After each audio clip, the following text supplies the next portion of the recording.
Yeah, I really don't have as red a face. This thing just kind of gets you, man. Every time I look at myself, I almost throw up, but now it's even worse.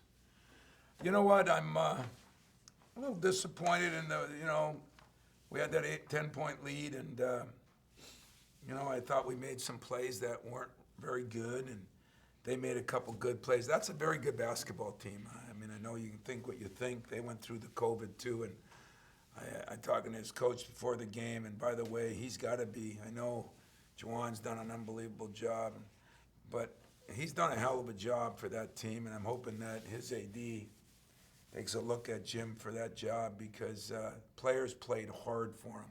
They never quit on him, and that's the mark of something special. But I thought we executed some things when we were down 4. I thought Marcus Bingham did a better job. I started Malik Hall, and the reason for that was Joey came in 2 days ago and said, Coach, I'm not playing as good. Malik's playing good. He says, I'm fouling. I'm in foul trouble every game. It's kind of like Jaren Jackson went through. He says, what do you think of bringing me off the bench? And you know what? That takes a man to do that because that's exactly how it happened. And it really takes a man then to go up and back it up by playing your butt off. So we get 21 points off that position and 7 or 8 rebounds. And Joey hits those 2 big free throws. He hits a couple shots. Malik gets a couple big rebounds. I thought that was a big help for us. I thought, Josh Langford had some great looks again. And, God, he'd been shooting so good. I thought he was kind of over the hump. And I don't think it was fatigue tonight. I don't think he was tired. Just gets his 1,000th point during the game, but he missed some great shots and a layup. And you can't miss those and win big games. And we found a way to do that. And I think that was good, but we got something out of everybody, Marble came in and got a couple big plays, got 5 rebounds in 10 minutes, and he did better. We mixed our lineup up a little bit, and still the straw that stirred the drink was Aaron Henry. We got a lot out of Foster.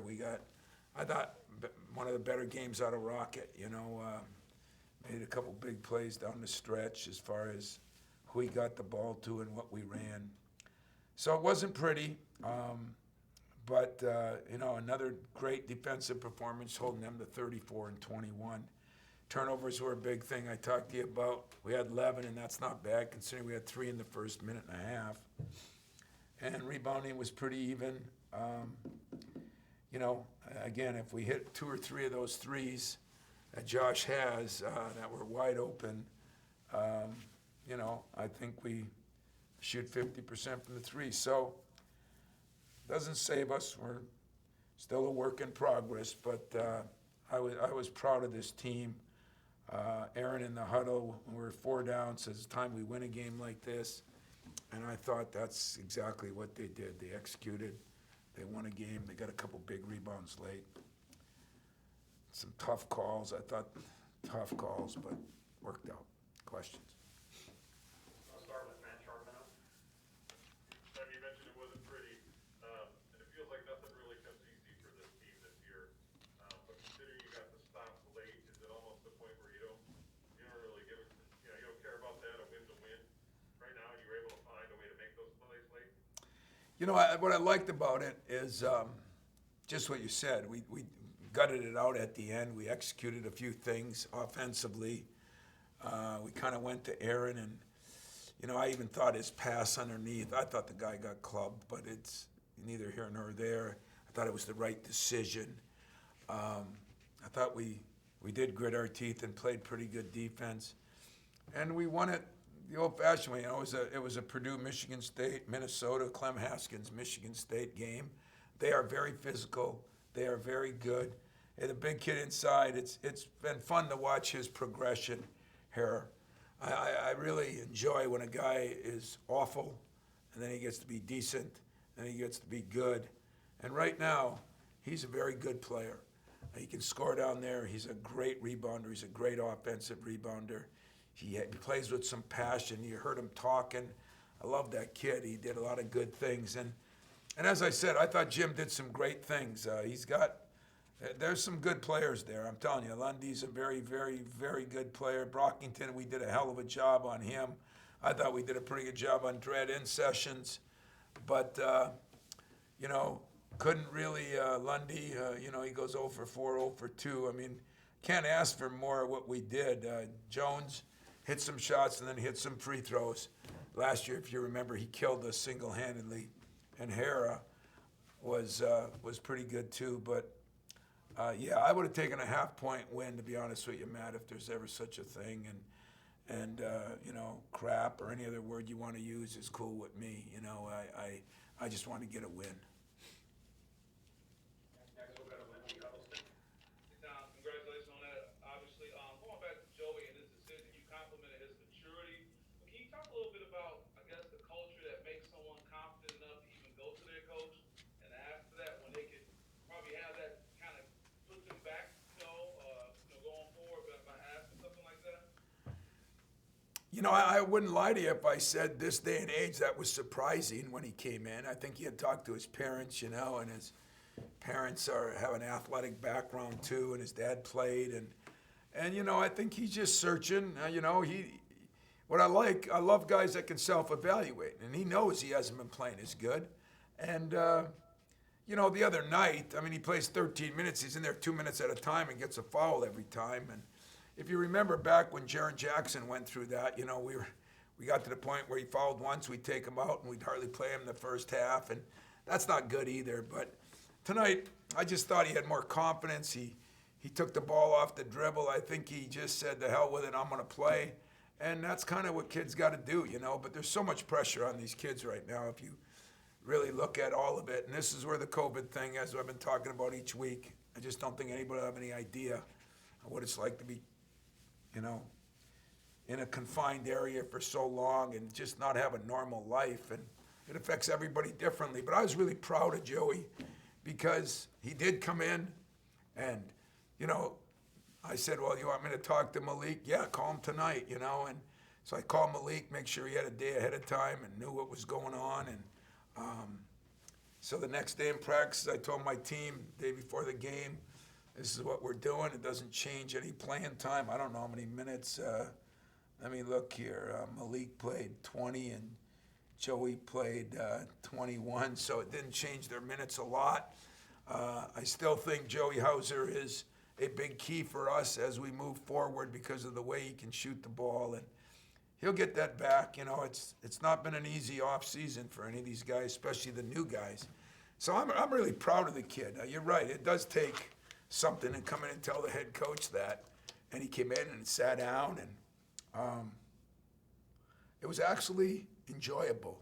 I really got something out of it personally, and who knows where it takes us. But Joey Hauser is still a very, very, very important part of this team, and whether I start him or don't, he'll be playing minutes. Great, thanks, Tom. You're welcome. Next question, we'll go to Jane at the State News. Hi, Tom. I have a question about that starting Malik as well.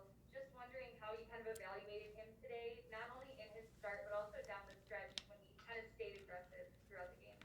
Yeah, you know, Malik got hit in the head pretty good. I was a little worried that one time, but you know, the only thing he struggled was the free throws. You know, he rebounded really good, got some big time rebounds. In fact, I don't think they gave him one. He got that one on our end where he put it back up, and he has no offensive rebounds, so maybe that'll change. But 3 for 4 from the field. He played pretty good defense.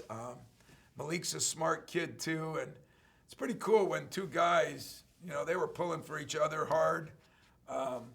It's that kind of moment. You know, every season you need something, and let's face it, we dug a big hole, and some of it our fault, some of it not our fault. But things like that kind of tell the rest of the players how selfless somebody is, and I think that is a monumental step. So I thought Malik handled it well. You know, I think he was probably a little more nervous than he led on to, and that's a good thing too. So maybe both guys will calm down a little bit, and we can keep moving forward. Thank you. You're welcome. Next question is from Sarah at the State News. Hi, Tom. I was just his 1,000 career point mark today? Yeah, the players celebrated about it in the locker room. I'm hoping that a couple of things. Sometime we'll have a celebration on the court. I'm hoping it's when his parents are here. I'm hoping it's when there's a few fans here. These are the things, the memory-making moments that this COVID has really taken away from us. So I didn't want to do anything on the court right then because he deserves more. But in the locker room, guys were pretty fired up for him. Josh was Josh. And he's probably mad that he missed some of those shots. But still, to go through what he went through, to play as little as he sort of played, and to be a 1,000-point scorer and be in that illustrious list is pretty impressive. And I'm proud of him. I'm happy for him. It'll give him just one more thing to feel good about in what has been a tough career with all the injuries. Next question is from Rico Cooney.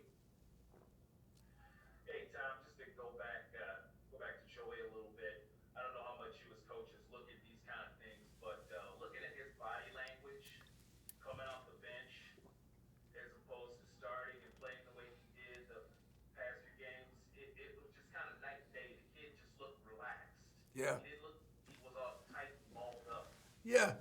And you never know why, but Rico, I agree with you 100%. And that's kind of what he told me, and he told me that after the game, he said he felt good, and it felt good for Malik, as I said, there aren't many people that are that, sometimes I think he's unconfident in himself because I think he should shoot it more. But sometimes maybe he's comfortable in his own skin because he had enough gumption to come in and do it. And with, 90% of the players wouldn't do that. And I looked at it as a complete positive. And God, when I saw the same thing. I saw his body language when he first got the ball and drove it.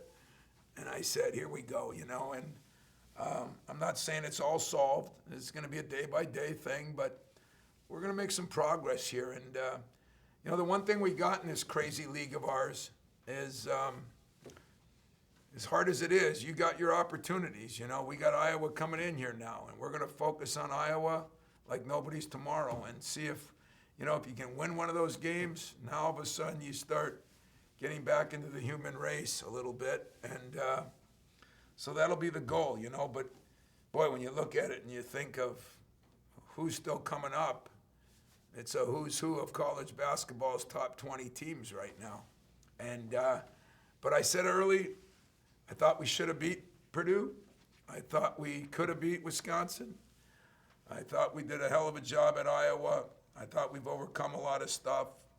I think I did a poor job in some things early. I think our players didn't always play well, but we've been through hell. And talking to Jim before the game, they had it all right after Christmas. And talking to Fred the other night, the three of us that have been through the most with this, boy, I don't ever want to give the kids credit or, give them an excuse, but they've been through a lot, and they're hanging, and I would agree with you. I thought Joey looked the same way, and if he could grow a beard like you, maybe we'll even get him a little better. Next question comes from Chris Fleury. Hey, Tom. Chris. Kind of lead into a little bit of this. You guys have had those struggles. You have had things go your way in a lot of different areas. You get a lane violation to help you. You get a tip in the Rockets, a long rebound. I mean, do you feel like that some of those things were a result of the guys kind of buying in and taking a little bit more effort to make those plays happen for you guys? Well, you're right. Rockets tip-in was big. We did have a lane violation on them, but we also had a lane violation on us that took a point away. And, I still thought in that one stretch, and we were 10 up, I thought we were playing really smooth and good, and then we just let down. There was two missed assignments, to be very honest with you. We gave up 2 threes. And I think the beauty of it, and this is what I did enjoy about Rocket tonight. He came up to me after, he said, Coach, that was my fault on that. I said, you can self-evaluate that? And he said, yeah. And I said, then you just made big progress, my man. And I really think, maybe he'll have more confidence. I had him in there at the end, and yet I was very pleased with Foster too. But, Rock capable of doing some things defensively that helped us at the end.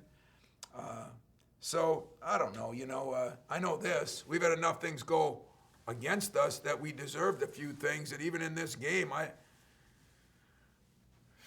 just think there's some plays that was a critical play when Aaron threw that ball inside. I thought, and so I'll just take the win and be happy with it. And that brings me to the second part of this is Marcus. I mean, that Marcus was aggressive around the basket and attacking on the boards. I mean, you win this game without the way he played down the stretch.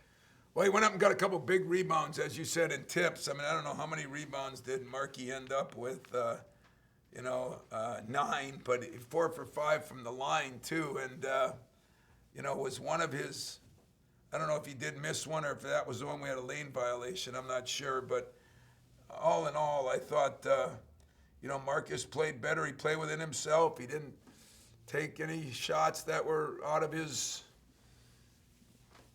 that he can make but hasn't made yet. So why take them now? Until we get that down in practice. But I thought he was a difference in this game. His size and his shot blocking a couple times. I think he had 1 or 2 blocks. I was pleased by Marcus. He played 18, 20 minutes and didn't look dead tired.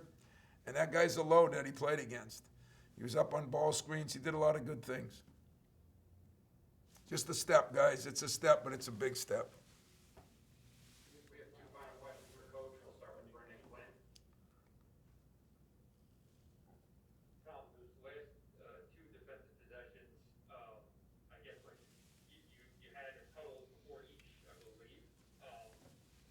How much of it is coaching up what you're doing defensively? How much of it is telling them that to think that maybe something won't go wrong this time? I hate to give you credit, but that does happen in a huddle, especially the way the years went, and that's where I gave Aaron some credit. Rocket, too. Rocket kept saying, hey, we got to win this game, and I think that was some of it. I mean, we still made some mistakes even at the end, but you know what? We played as hard as I've seen us play. And as I said, that second team we held under 50, that's one thing, but the field goal percentage is going down, a lot. And that needs to go down because it was high for us. It needs to get down in those 30s, and we're doing a little better job of that. And I thought my staff did a good job in scouting. But in that huddle, I think you're 100% right that we had to keep saying, you know what? And they said it more than I did. It's time we win these games. We got to start proving we can win these games. And I don't want to make it out like we beat the Celtics, but I'm telling you, that is a good basketball team. I'll guarantee you they're going to win more than a few games coming up. They're very good, and he's done a hell of a job with them. Those kids played hard, boy. They could have quit on them when they were 8 or 10 down, and they didn't. And I give him a lot of credit for that, and hopefully it turns into a job someday. Our final question for Coach comes from Nick Mantis at WLNS. When you think about the aggressive play of your team for the entire game and the way in which they were going up against guys who maybe were a little bit bigger than them, bigger bodies, but they were able to just go at them nonstop the entire game, does that kind of give you a little bit of confidence as the team now has to prepare for a team like Iowa? Yeah, I mean, believe it or not, the kid at Iowa is as big, maybe a little bigger. Not as quick as this kid, but probably a better offensive player. But, I mean, we did have to bang. We gave up some rebounds, but I think that'll give Marcus a lot of confidence. I think Julius came in and did a few things. I think, that was encouraging. Marty, we just got to get him some minutes. The poor kid, he was starting to play 8-10 minutes, and I really feel we need him. And Kithier coming back and playing 6-8 minutes was good too. So hopefully those things were all positives. Now I'm looking forward to one thing. I just working tonight, tomorrow night, the next night, and getting a chance to play Iowa, which would be a big game for us, and they're all big at this time of year, but you win 2 in a row, you finally get a home game, you play 2 home games in the last 30-some days. It's been different, but I'm proud of them, and I'm pleased, and I'm excited to go to work tomorrow, tonight, right now. Let's go. Let's play. Thanks a lot, guys. See you later.